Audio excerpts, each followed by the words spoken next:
আসসালামু আলাইকুম এভরিওয়ান। আজকে আমরা 3 মে 2024 সালে হওয়া একটি পরীক্ষার প্রশ্নের সমাধান নিয়ে পড়াশোনা করব। আমাদের এই চ্যানেলে আপনাদের জন্য বিভিন্ন চাকরির পরীক্ষার সমাধানের ভিডিও এমনভাবে তৈরি করে দেওয়া হচ্ছে যাতে করে আপনারা শুনেই মুখস্থ করে নিতে পারেন। আশা করছি যারা নতুন এসেছেন তারা সবাই আমাদের চ্যানেলটিকে সাবস্ক্রাইব করে দিবেন। প্রিভিয়াস যত ভিডিও আপলোড হয়েছে সেগুলো দেখে পড়াগুলো পড়বেন এবং সামনে যত ভিডিও আপলোড হবে সেগুলো দেখে পড়াগুলো পড়তে থাকবেন। তো চলুন এখন আমরা আমাদের আজকের পড়া শুরু করি।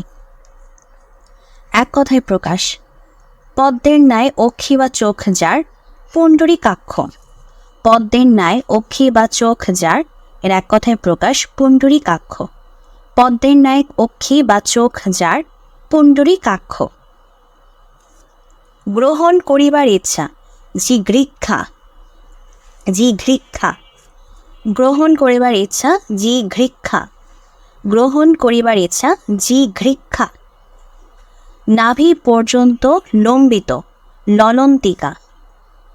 নাভি পর্যন্ত লম্বিত ললন্তিকা। নাভি পর্যন্ত লম্বিত ললন্তিকা। রাত্রিকালীন যুদ্ধ সৌপ্তিক। রাত্রিকালীন যুদ্ধ সৌপ্তিক। রাত্রিকালীন যুদ্ধ সৌপ্তিক। 150 বছর পূর্তিতে যা হয় সার্ধশত বর্ষ। সার্ধশতবর্ষ। 150 বছর পূর্তিতে যা হয় যা সার্ধশতবর্ষ। 150 বছর পূর্তিতে হয় যা সার্ধশতবর্ষ। অর্থ লিখতে হবে ত্রিশঙ্কু অবস্থা উভয় সংকট বা দোটানা অবস্থা। ত্রিশঙ্কু অবস্থা মানে উভয় সংকট বা দোটানা অবস্থা। ত্রিশঙ্কু অবস্থা মানে হচ্ছে উভয় সংকট বা দোটানা অবস্থা। টুপ ভুজঙ্গ মানে হচ্ছে নেশায় বিভোর। টুপ ভুজঙ্গ মানে নেশায় বিভোর। টুপ ভুজঙ্গ মানে নেশায় বিভোর। তামার বিষ মানে হচ্ছে অর্থের কুপ্রভাব। তামার বিষ মানে অর্থের কুপ্রভাব। পঞ্চত্ব প্রাপ্ত মানে মৃত্যু। পঞ্চত্ব প্রাপ্ত মানে মৃত্যু। পঞ্চত্ব প্রাপ্ত মানে মৃত্যু। ভূষণ্ডির কাক মানে দীর্ঘায়ু ব্যক্তি। ভূষণ্ডির কাক মানে হচ্ছে দীর্ঘায়ু ব্যক্তি। ভূষণ্ডির কাক মানে দীর্ঘায়ু ব্যক্তি। আচ্ছা, 6টি ঋতুর সমাহারে দেশ বাংলাদেশ না, এভাবে হয় না। ষড় ঋতুর সমাহারে দেশ বাংলাদেশ। ষড় ঋতুর সমাহারে দেশ বাংলাদেশ। শহরে ও গ্রামে এখন ইলেকশনের আমেজ। তো প্রথমে ছিল শহর ও গ্রামে, এটাকে মানে সাজিয়ে লিখতে গেলে বা সঠিক যে সেন্টেন্সটা সেটা হবে শহরে ও গ্রামে এখন ইলেকশনের আমেজ। দৈন্য প্রশংসনীয় হওয়া সমীচীন নয়। দৈন্য প্রশংসনীয় হওয়া সমীচীন নয়। বিদ্বান মূর্খ অপেক্ষা শ্রেষ্ঠ। বিদ্বান বানানো হচ্ছে ব রস্বইকার, তারপর দয় ব যুক্তাক্ষর আকার দন্ত নন। বিদ্বান। বিদ্বান মূর্খ অপেক্ষা শ্রেষ্ঠ। বিদ্বান মূর্খ অপেক্ষা শ্রেষ্ঠ। তারা যেন ভুল করার প্রতিযোগিতায় নেমেছে। এখানে ভুল বানান হচ্ছে ভ রস্যকার ল। ভুল বানান হচ্ছে ভয় রস্যকার, আর প্রতিযোগিতা বানানে গয় রস্যইকার। সো তারা যেন ভুল করার প্রতিযোগিতায় নেমেছে। শব্দের অর্থ অ্যাম্বিগাস মানে দ্ব্যর্থবোধক বা অস্পষ্ট। অ্যাম্বিগাস মানে দ্ব্যর্থবোধক বা অস্পষ্ট। অ্যাম্বিগাস মানে দ্ব্যর্থবোধক বা অস্পষ্ট। ক্যালিগ্রাফি মানে হচ্ছে চারুলিপি বা লিপিবিদ্যা। ক্যালিগ্রাফি মানে হচ্ছে চারুলিপি বা লিপিবিদ্যা। ক্যালিগ্রাফি মানে হচ্ছে চারুলিপি বা লিপিবিদ্যা। অমবার্ডসম্যান অর্থ ন্যায়পাল। অমবার্ডসম্যান মানে ন্যায়পাল। অমবার্ডসম্যান মানে হচ্ছে ন্যায়পাল। সেন্ট্রি অর্থ প্রহরী বা রক্ষাকর্তা। সেন্ট্রি অর্থ প্রহরী বা রক্ষাকর্তা। সেন্ট্রি অর্থ প্রহরী বা রক্ষাকর্তা। কাস্টমস ডিউটি মানে হচ্ছে শুল্ক। কাস্টম ডিউটি মানে শুল্ক। কাস্টম ডিউটি মানে শুল্ক। ফ্রেজ এন্ড ইডিয়মসের অর্থ অ্যাপেল অফ ডিসকর্ড মানে হচ্ছে বিবাদের বিষয়। অ্যাপেল অফ ডিসকর্ড মানে বিবাদের বিষয়। ডাউন টু আর্থ মানে হচ্ছে বাস্তব, যৌক্তিক বা বন্ধুভাবাপূর্ণ। ডাউন টু আর্থ মানে হচ্ছে বাস্তব, যৌক্তিক এবং বন্ধুভাবাপন্ন। ডাউন টু আর্থ মিনস বাস্তব, যৌক্তিক এবং বন্ধুভাবাপন্ন। বয়েল দ্য ওশেন মিন অসম্ভব কাজ করা। বয়েল দ্য ওশেন মিনস অসম্ভব কাজ করা। বয়েল দ্য ওশেন মিনস অসম্ভব কাজ করা। এভাবে মনে রাখতে পারেন যে বয়েল দ্য ওশেন মানে কি, সাগরকে বয়েল করতে বলতেছে, এটাকে কোনোদিন সম্ভব না।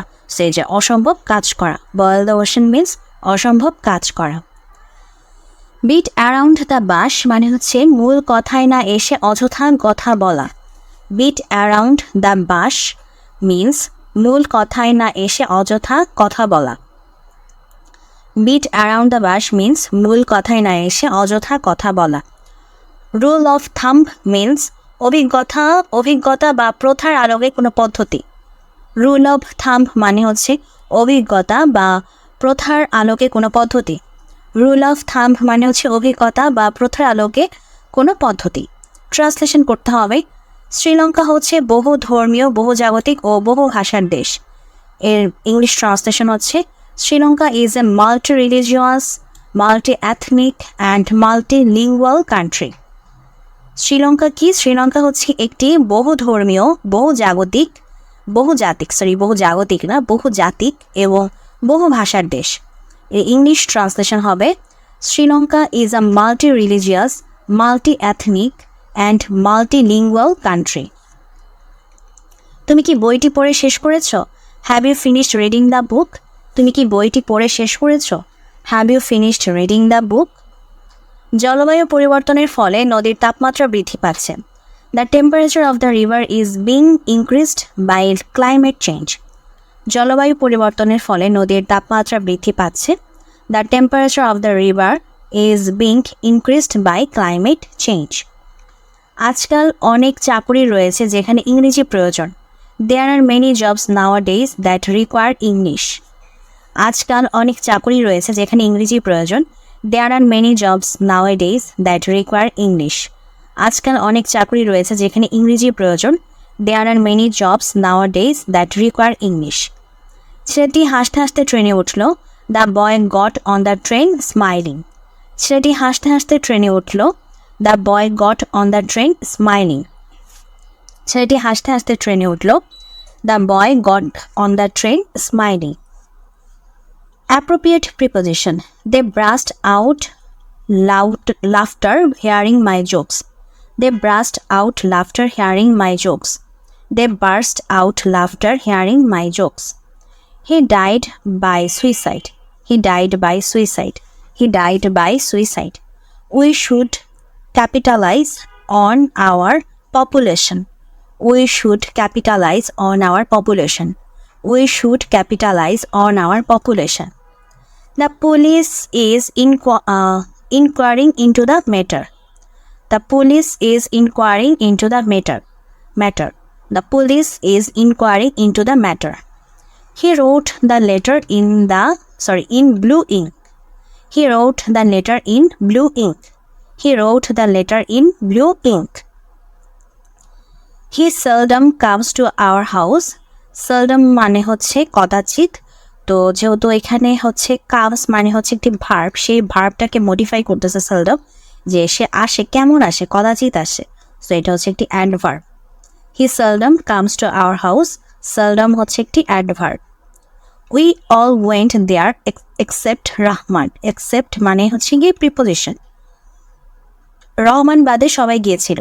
সো এখানে এই যে এক্সেপ্ট, এটা হচ্ছে আমাদের preposition. We all went there except Rahman, preposition. Except হচ্ছে preposition. He was weak therefore he could not attend the meeting. এই যে দেখেন, দেয়ারফরটা দিয়ে একটা মানে সংযোগ ঘটনা হয়েছে দুটো সেন্টেন্সের মধ্যে। সো এটা হচ্ছে একটি conjunction. He was weak therefore he could not attend the meeting. Therefore দিয়ে যেহেতু সংযোগ ঘটানো হয়েছে দুটি সেন্টেন্সের মধ্যে, তাই দেয়ারফর হচ্ছে একটি conjunction. Japanese children are Johnny. Japanese children, এই যে চিলড্রেন এটা হচ্ছে নাউন, নাউনের পূর্বে যেটা বসে সেটা হচ্ছে অ্যাডজেক্টিভ। সো জাপানিজ হচ্ছে আমাদের adjective. A flock of sheep is grazing in the field. এখানে ফ্লক হচ্ছে collective noun. A flock of sheep মানে ভেড়ার দল আর কি। A flock of sheep is grazing in the field. So flock হচ্ছে কালেকটিভ নাউন। এরপর হচ্ছে আমাদের ম্যাথের জন্য আমাদের আলাদা চ্যানেল রয়েছে। আপনারা হচ্ছে আমাদের এই যে আপনারা এখন যে চ্যানেলে ভিডিও দেখছেন সেই চ্যানেলের হোম সেকশনে গিয়ে যদি একটু নিচে স্ক্রল করেন তাহলে আপনারা আমাদের ম্যাথের চ্যানেলের অপশন পেয়ে যাবেন। কাইন্ডলি আমাদের এই চ্যানেলটি তো সাবস্ক্রাইব করে দিন। তাহলে আপনারা ম্যাথের সলিউশনের ভিডিও এই চ্যানেল থেকে দেখতে পাবেন। তো চলুন এখন আমরা পড়ায় ব্যাক করি। আমরা এখন সাধারণ জ্ঞানে চলে আসলাম। 7 মার্চের ভাষণের উপর ভিত্তি করে নির্মিত প্রামাণ্য চলচ্চিত্রের নাম দ্য স্পিচ। 7 মার্চের ভাষণের উপর ভিত্তি করে নির্মিত প্রামাণ্য চলচ্চিত্রের নাম দ্য স্পিচ। 7 মার্চের ভাষণের উপর ভিত্তি করে নির্মিত প্রামাণ্য চলচ্চিত্রের নাম দ্য স্পিচ। জয় বাংলা স্লোগানকে মন্ত্রিপরিষদ বিভাগ জাতীয় স্লোগান করে প্রজ্ঞাপন জারি করে কত তারিখে? 2 মার্চ 2022। জয় বাংলা স্লোগানকে মন্ত্রিপরিষদ বিভাগ জাতীয় স্লোগান করে প্রজ্ঞাপন জারি করে কত তারিখে? 2 মার্চ 2022। জয় বাংলা স্লোগানকে মন্ত্রিপরিষদ বিভাগ জাতীয় স্লোগান করে প্রজ্ঞাপন জারি করে কত তারিখে? 2 মার্চ 2022। 6 দফা আন্দোলনের 4র্থ দফা কী ছিল? সকল প্রকার ট্যাক্স, খাজনা, কর ধার্য এবং আদায় করিবার ক্ষমতা থাকিবে আঞ্চলিক সরকারের হাতে। ফেডারেল সরকারের সে ক্ষমতা থাকবে না। আঞ্চলিক সরকারের আদায়ী রেভিনিউর নির্ধারিত অংশ আদায়ের সঙ্গে সঙ্গে অটোমেটিক্যালি ফেডারেল তহবিলে জমা হয়ে যাবে। এই মর্মে রিজার্ভ ব্যাংকসমূহের উপর বাধ্যবাধকতা শাসনতন্ত্রেই থাকিবে। এইভাবে জমাকৃত অর্থ ফেডারেল সরকারের তহবিল হবে। স্মার্ট বাংলাদেশের স্তম্ভগুলো হচ্ছে smart citizen, smart economy, smart government, smart society. Smart বাংলাদেশের স্তম্ভগুলো হচ্ছে smart citizen, smart economy, smart government, smart society. Bangladesh কত তারিখে কমনওয়েলথের সদস্য পদ লাভ করে? 1972 সালের 18 এপ্রিল। বাংলাদেশ কত তারিখে কমনওয়েলথের সদস্য পদ লাভ করে? 1972 সালের 18 এপ্রিল। বাংলাদেশ কত তারিখে কমনওয়েলথের সদস্য পদ লাভ করে? 1972 সালের 18 এপ্রিল। ব্রেটেন উডস ইনস্টিটিউট বলা হয় কোন দুটি প্রতিষ্ঠানকে? বিশ্বব্যাংক ও IMF। ব্রেটেন উডস ইনস্টিটিউট বলা হয় কোন দুটি প্রতিষ্ঠানকে? বিশ্বব্যাংক ও IMF। ব্রেটেন উডস ইনস্টিটিউট বলা হয় কোন দুটি প্রতিষ্ঠানকে? বিশ্বব্যাংক ও IMF। চ্যাট জিপিটি এর পুনরূপ হচ্ছে chat generative pre trend transformer. Chat GPT এর পুনরূপ হচ্ছে chat generative pre trend transformer. Chat GPT এর পুনরূপ হচ্ছে chat generative pre trend transformer. তথ্য প্রযুক্তিতে ভাইরাস কী অর্থে ব্যবহৃত হয়? এক ধরনের সফটওয়্যার যা কম্পিউটারের স্বাভাবিক কার্যক্রম ব্যাহত করে। তথ্য প্রযুক্তিতে ভাইরাস কী অর্থে ব্যবহৃত হয়? এক ধরনের সফটওয়্যার যা কম্পিউটারের স্বাভাবিক কার্যক্রম ব্যাহত করে। তো এটাই ছিল আমাদের আজকের প্রশ্নের সমাধান। তো যদি ভিডিওটি ভালো লেগে থাকে অবশ্যই ভিডিওতে লাইক দিবেন, চ্যানেলটিকে সাবস্ক্রাইব করবেন। ভালো থাকবেন।